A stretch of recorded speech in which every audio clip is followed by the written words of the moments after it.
I'm Malcolm. Welcome to edition 1970 of the Enfield Talking Newspaper. With me on the reading team for Thursday, the 11th of September 2014, are Audrey and Angela, with Colin assisted by Jason on the controls. And the items we'll be reading are the copyright of our local newspapers, the Enfield Gazette and Advertiser, Enfield Independent. Really, there's just one main headline this week, which is about the awful murder in Edmonton, but we also mark the passing of Pam Adams, who was very important to Enfield Talking Newspaper. But before we go to the papers, we've got one or two reminders and special announcements. Angela, I think you've got something about Enfield Vision. Yes, Enfield Vision and Enfield Association for the Blind will hold their monthly drop-in on Thursday, the 18th of September, at the Park Avenue Disability Centre from 10:30 a.m. to 12:30 p.m. Thanks. And Audrey, Edmonton 100 Historical. Yes, they're here. The Edmonton 100 Historical Society will be hosting a talk at 7:45 p.m. on Wednesday, the 17th of September at Jubilee Hall, 2 Parsonage Lane, Enfield, EN2OAJ. Stephen Gilbert will present the industrial archaeology of Enfield. For more information, please telephone the Society on 020-8379-2839. That's 020-8379-2839. Okay, thanks, Audrey. Now, as you probably know by now, by Christmas this year, Enfield Talking Newspaper is going digital. We'll be sending out memory sticks instead of cassettes. We talked about the benefits of using memory sticks a few weeks ago, but if you haven't heard about this yet, at the end of this item, we'll give you some numbers to call so you can find out more. If you already have sent an inquiry card when you return one of your ETN cassettes, Phillip Dawson and Diane de Jersey will begin calling listeners next week. Of course, it might take a little while to get to you, so don't worry if you don't hear straight away. If you already have a recent concerto or daisy player, you may have the facility to play the memory sticks, even if you have not used it for that. Phillip and Diane will help you work out if you can play memory sticks on your particular concerto or daisy player, and even come and see you to help you get the hang of it. If you don't already have the facility to play memory sticks, we're able to offer an easy-to-use player device for a discounted price of £10. We'll also be able to come and visit you to explain how it works. If you happen to be in receipt of means-tested benefits, we can even offer a player device on free loan. To find out more, call one of the numbers at the end of this item, unless, of course, you've already returned an inquiry card, in which case we'll be in touch anyway. Some people with visual impairment already have a device called Sonata. It is suitable for people who have an internet broadband connection in their home and enables you to access an internet radio service developed by the British Wireless for the Blind Fund, specifically for use by blind and partially sighted people. Among many other things, you can listen to Enfield Talking Paper on a Sonata. Sonata devices are available to buy from the British Wireless for the Blind Fund, but you could qualify for a free loan of one if you are registered blind or partially sighted, are a UK resident and in receipt of means-tested benefits. For more information about the free loan, telephone the British Wireless for the Blind Fund on 01622 747 757. That's 01622 747 757. But if you'd like to experience the Sonata in action, please get in touch with Diane de Jersey, your listener's representative. Her number is coming up in a moment. Now here are those numbers we promised you. If you want to speak to someone about the switch to memory sticks, you can call Phillip Dawson or Diane de Jersey. Phillip can help you with general questions about the switch to memory sticks, how it would affect you, and what we can do to help. He has a mobile telephone number, and you can call him on 07843 445 963. That's 07843 445 963. Diane de Jersey, your listener's representative, can help you with any questions or problems that you have about Enfield Talking Newspaper, and will be delighted to hear your opinions and feedback about what we're doing. She can also help you with any inquiries about the switch to memory sticks. And, in addition, she's the person to talk to if you want to find out more about how you can listen to Enfield Talking Newspaper and a host of other things through the Sonata device over the Internet. Diane can be reached on 0208 805 6578. That's 0208 805 6578. And, as always, she will be very pleased to hear from you. Okay, and now we come to this rather shocking item that is all over the local newspapers this week and made the nationals as well. The man accused of beheading a woman in her back garden in broad daylight has been refused bail. Nicholas Salvador, 25, of Gilder Avenue, Ponders End, refused to appear by video link in a bail hearing on Wednesday at the Old Bailey in central London. Judge Brian Barker, QC, Recorder of London, refused bail to the 25-year-old who is charged with the murder of 82-year-old Palmira Silva in Nightingale Road in Edmonton last Thursday. Salvador was arrested in Nightingale Road at the scene in a police operation that saw teams of armed police officers descend on the suburban street just after 1 p.m. He was charged with murdering the grandmother the day after the attack. Eyewitnesses caught up in what was described as a bigger police operation than the Tottenham riots told the Advertiser of police officers desperately trying to bring bystanders to safety. George Stilianu was caught in the midst of the police operation when he was trying to drive through the road. He was stopped by police cars with their sirens blasting. Policewomen were sprinting past us and screaming at us to get back. You don't understand how dangerous this man is. Then we saw that policemen were running along the road, dragging women and children out of windows. They had to smash windows to drag women out. A resident of Nightingale Road, Sue Mahadua, who lives on the opposite side of the street to where the police chase took place, witnessed the police response to the attack. She told the Advertiser there was an urgency to it. They were telling neighbours they were in danger. Police were knocking on doors trying to get people out, and if no one answered, they used battering rams to break the door down. There were just so many of them. I've never seen that many police officers anywhere before. One woman police officer shouted, "Everybody get down, I am not joking," because everybody was watching it all unfold. I went into my house, but from my upstairs window I could see the police taking 2 children out of the upstairs window of the house on the other side of the road. Then a woman tried to get out of the window, but the police had to break the window. They then helped the woman and 2 children get into a police van. The woman was very upset, and the children, and I think they were between 6 and 8. They looked very scared.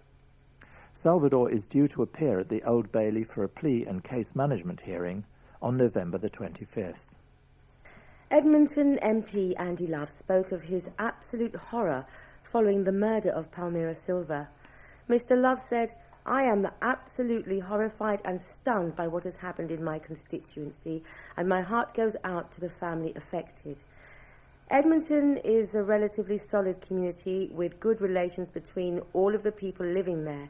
It comes as a total shock that this terrible crime has taken place. I want to reassure the local community, not only immediately surrounding Edmonton, but those in the wider area of North London, that this happened with no suggestion of a terrorist motive. This is a traumatic and very sad event, and we must now look to support the families surrounding these difficult circumstances." And now I have to tell you some sad news. Enfield Talking Newspaper is very saddened to inform you that Pam Adams, former councillor, has passed away. She was a noted champion of all issues concerning the blind and partially sighted, and was a very special friend to the clubs.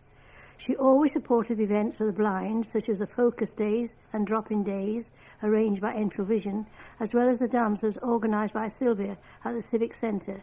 She was very knowledgeable about blindness, having trained and worked in the ophthalmic industry. And this is what the Independent has to say. This is their take on it. They describe her as being a very kind and smiley lady, and I think we'll all agree with that. Volunteers have paid tribute to devoted former councillor Pam Adams, who represented Southgate Green and Turkey Street wards between 1990 and 2010, died on August the 16th, 2014. The 85-year-old also worked with numerous volunteer groups, including Southgate Old People's Welfare, the Ruth Winston Care Centre, and was president of Enfield Vision. Diane de Jersey, chairman of the Vision Group, said she was so supportive to Enfield Vision and was very devoted to the cause. She helped with a campaign started by the Royal National Institute of the Blind, and she was a great person to work with. Miss Adams attended Holly's private school for girls in Southgate and lived in the borough all her life. In 2007, she was made a Freeman of Enfield, giving her freedom of the borough. During her time as councillor, she was chairman of the Social Services Scrutiny Panel and later as Deputy Cabinet Minister for Social Services. Krish Rash, a member of the Ruth Winston Care Home in Palmer's Green, said, "She was tirelessly helping out at the home and was a brilliant person to have on our team. She was a very private woman, but also a very kind and smiley lady who will be terribly missed, as she did so much for many local groups for the elderly and disabled. The centre will be welcoming people to the home of Miss Adams' funeral on September the 18th, and it's at the Enfield Crematorium at 2:45, and afterwards at the Ruth Winston House." Thanks, Audrey. Residents have complained about noise caused by building work at a Hindu temple. The Nagapushani Ambal Tamil Temple in Church Lane, Edmonton, applied for permission in 2012 to demolish the existing building and put up a new place of worship and community hall. The plans were approved by Enfield Council. Work on the new structure started at the beginning of the month, but the combined noise of building and prayer sessions involving music is a major concern to residents who say that their peace is being disturbed. Rachel Romeo, 30, of Latimer Road, is a resident whose house backs onto the temple. Due to the residential nature of the area, there's not much space around the temple, so noise, not to mention the dust from the building work, travels very easily, she said. She also blames visitors to the temple for causing a huge problem with parking spaces on narrow roads in the area. However, project managers for the temple's reconstruction explained the ongoing building work would aid neighbours' noise complaints in the long run. "We're reconstructing the temple to make it soundproof," explained Siva Sivanathan, the project's managing director. "We will be using better materials that will control the acoustics and control music levels. We take every effort to minimize disturbance to residents and ensure to inform them of the project's plans by sending them regular leaflets and letters explaining the building work."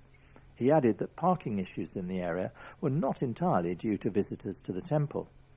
The council looked into the registration plates of the cars parked in the road and discovered most of the cars belonged to those accessing Edmonton Green Station nearby, he said. The temple tries to avoid road congestion by providing extra measures for big events, directing visitors to Latimer All Saints Primary School's car park in Hytethorpe Avenue. Plans for the temple include importing a religious shrine from India, which is made from rhinestone.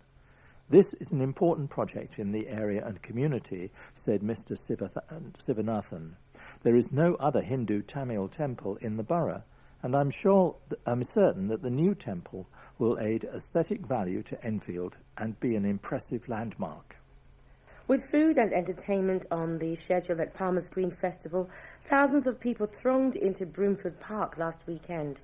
This year's event had the theme of encouraging older people to get involved in the community, and Yvonne Quigley, the manager of Ruth Winston Centre in Green Lane's Palmer's Green, said the day had been a huge success. She explained that the Community Friendship Zone, set up specifically to help older people, had been a wonderful place for people to come and gather information and advice from a number of organisations in the borough and hopefully solve some of their needs and those of their loved ones. Festival organiser Phillip said that this year's event was the most successful yet. The festival has continued to grow year on year and demonstrates that local people want to get together and celebrate our diverse communities, he said. We estimate that approaching 10,000 people came out to enjoy themselves. There was something for everyone, from entertainment for the children to a new project aimed at the older members of our community. Proposals to turn a piece of greenbelt land into a solar panel field have been withdrawn. The plans would have seen 15.2 megawatt solar panel plant placed on Sloman's farm in Whiteweb's Lane, Enfield. It would have covered 9.28 hectares of land, but the application was withdrawn ahead of last Thursday's Enfield Borough Council Planning Committee meeting, following a recommendation to refuse planning permission from the National Planning Police Framework, which assessed the plans. David Cockle, chairman of the Enfield Society, told the Independent it was the wrong place for such a panel to be positioned. Solar panels belong on the top of warehouses and homes, not on precious green belt. Objections were raised in the report, suggesting that several mature oak trees on the farm would be lost as a result of the plant. As well as that, 10 written objections were made, with many complaining about the loss of greenbelt land and its impact on the nature living there. Mr. Cockle added, "This would be the start of chopping parts of greenbelt land because you accept one building, then others spring up. It's a stealthy approach. A third of Enfield Green is green land, and we need to keep it that way and use brownfield sites for solar panels. National Planning Police Framework, who have assessed the planning application, stated in the report that local planning authorities should regard the construction of the new buildings as inappropriate in greenbelt areas. However, the application stated that there would only be an impact on fields and not pond or hedgerow." Concerns have been raised about plans for a new depot at Pinkham Way. Barnet Borough Council is considering opening a vehicle depot and waste transfer facility on the site by 2016. The proposals would have minimal impact on people living nearby, it has been claimed.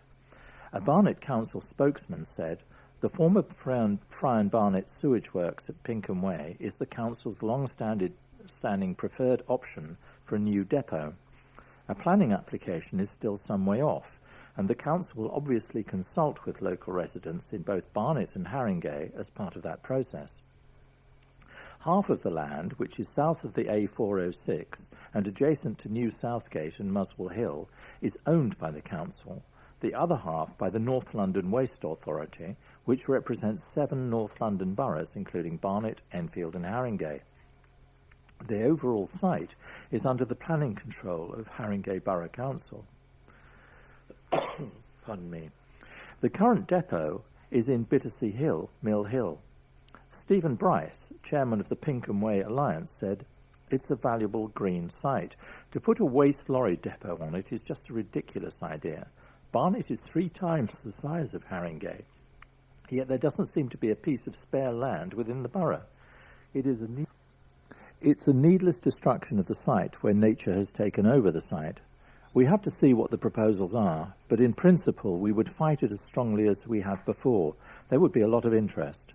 The council spokesman insisted the land is zoned for industrial use and has direct access to the A406, so would have minimal impact on local residents as vehicles would access the A406 at non-peak times.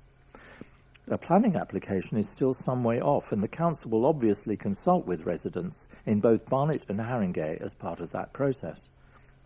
However, Barnet's Coppets Ward councillor Reema Patel has also expressed opposition to the plans.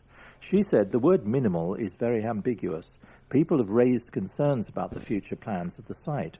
They're concerned about transport, as it will have an impact on traffic, and not just at peak time. It's an incredibly busy road. I see no evidence that traffic will be adequately managed. We've had conversations with residents on the doorstep. I would expect that this will continue to be a very live issue. People want to know what the alternative proposal might be. The Pinkham Way site has been the subject of a running dispute for the past 3 years. In 2011, the NLWA, that's the Waste Authority, wanted to build a large waste processing plant on the site, which gathered significant opposition from people living nearby. The plans were eventually scrapped last September. Parks have Parks have accused the council of having a total disregard for disabled people after dedicated parking bays were replaced with bicycle racks. Enfield Borough Council removed the spaces for blue badge holders near the cafe at 40 Hall in Enfield 3 months ago, but people have only just discovered that they are not set to be replaced. Patricia Whitmarsh, who was diagnosed with ME 30 years ago, is a regular user of the park, but says she now finds herself unable to visit it. The 71-year-old said, "This park is my lifeline. I'm usually plagued with debilitating fatigue and exhaustion, and I'm only able to leave my house twice a week. I love being out in the open air because I find nature to be uplifting. However, not being able to park close to the cafe will be a huge strain on me. It's outrageous and makes me very angry." Mrs. Whitmarsh, who also has arthritis and other medical issues, is unable to walk long distances and relies on 2 walking sticks. She has spoken to other disabled park users who also say they will be forced to stop visiting.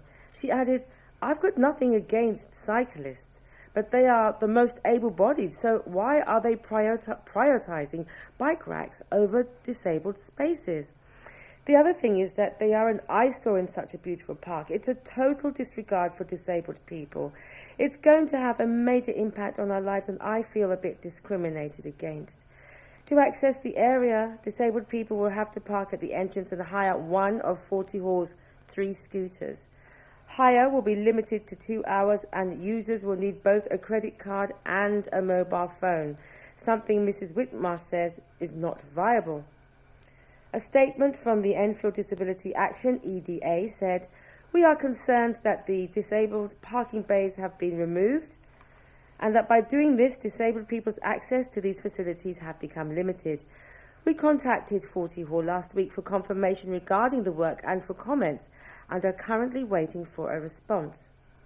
EDA take reports of inaccessible venues very seriously and campaigns to support disabled people's inclusion in all areas of the community.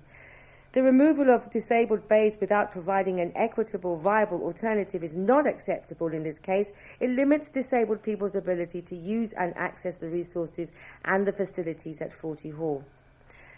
An Enfield Council spokesman said, as part of the Heritage Lottery Fund project to renovate 40 Hall Park, Enfield Council has increased the number of disabled bays at the car park near the entrance to the estate and is providing mobility scooters to disabled visitors who require them as part of a wider plan to improve access for all residents whilst reducing vehicle movements around the mansion. We are very happy to look again at disabled parking provision at the hall. Council chiefs have come up with a concrete solution to Enfield's burial space shortage by creating underground mausoleums in cemeteries across the borough. The £600,000 scheme will see concrete lined plots dug in parts of graveyards previously judged unsuitable for regular burials due to ground conditions. The council said that it would continue to provide traditional earth-dug graves. Cabinet Member for Environment Chris Bond said, "Enfield, in common with many other areas, is running out of burial space, and this innovative project means we can use land that was previously unsuitable for burials in our existing cemeteries, in mausoleum-type plots. This is a sensible, proportionate and effective way of making sure that our available burial space can be used more flexibly and will last longer. As well as making more land available for burials, residents will also have more choice in the type of burial and where they are buried." Families enjoyed the sun at the weekend as they toured the attractions lined up at the Classic and Vintage Vehicle Show at Capel Manor College in Bullsmore Lane, Enfield. They were able to see cars that dated back as far as the 1920s, as well as the annual rally of the North London and Middlesex Morris Miners Association, while strolling the grounds listening to music played by Enfield Brass Band. Among the visitors, there were 8-year-old Sophie Smith and her sister Angela, aged 11, who looked very happy pretending to drive a rather wonderful old car. And so, a man who died following an incident in Brimsdown last week has been named. Phillip Phillip Steele, 51, was found with head injuries in Green Street near the junction with Mayfield Road just after 2 a.m. on Thursday, after police and paramedics from the London Ambulance Service had been called to the scene. A post-mortem at Popular Mortuary on Friday revealed that the cause of death was blunt trauma to the head. Malachi Lindo, 26, of Bowles Green, Turkey Street, has been charged with the murder of Mr. Steele, who it is believed lived in the area. He was remanded in custody at the Old Bailey yesterday and is due to appear there again on November the 25th. A day of celebration of all things Ukrainian saw food, music and dancing from the country entertaining visitors to Forty Hall at the weekend. On Sunday, the Spirit of Ukraine Day kicked off in the grounds of the venue in Forty Hill with live music, arts and crafts. The organiser of the day said it was intended as a non-political, non-partisan celebration of the nation's independence. Okay, now here's a letter from Councillor Alice Kasim, who's Labour Enfield Highway Ward for Enfield Borough Council. I was sorry to read that David Burrows MP had such a terrible ordeal at North Middlesex Accident and Emergency Unit, and I'm pleased that he's now on the mend. Unfortunately, his is the second case I've heard of recently of a patient suffering a ruptured appendix after being made to wait too long in A&E. Although I welcome the recent CQC report, that's the Care Quality Commission, found many good areas of care and that the staff were commended for their compassionate care, the report also found that A&E staffing levels were too low and managers were firefighting issues. This comes as no surprise to members of Enfield Borough Council's health panel and local health campaigners who constantly argued that the removal of A&E at Chase Farm was a mistake and North Middlesex would not be able to cope with the extra demand. We were given endless assurances that measures were in place and patients would receive better quality care. The council believed that if primary healthcare services were not sufficiently developed enough to prevent patients going to A&E, and inevitably North Middlesex would be unable to meet the need of a growing number of patients needing urgent care. Cuts to the NHS are a national issue, but Enfield seems to be suffering more than most areas. Our residents are waiting longer and longer for GP and hospital appointments as the cuts to services take hold. Despite Tory promises to protect spending on the NHS, they have cut it by £20 billion, with more to come. Mr. Burrows was present at the meeting where the Clinical Commissioning Group, under the direction of the Secretary of State for Health, announced their decision to close A&E and maternity at Chase Farm. He fully supported this decision and stood up and publicly said so. I bet he now wishes he had spoken up against the closure sooner.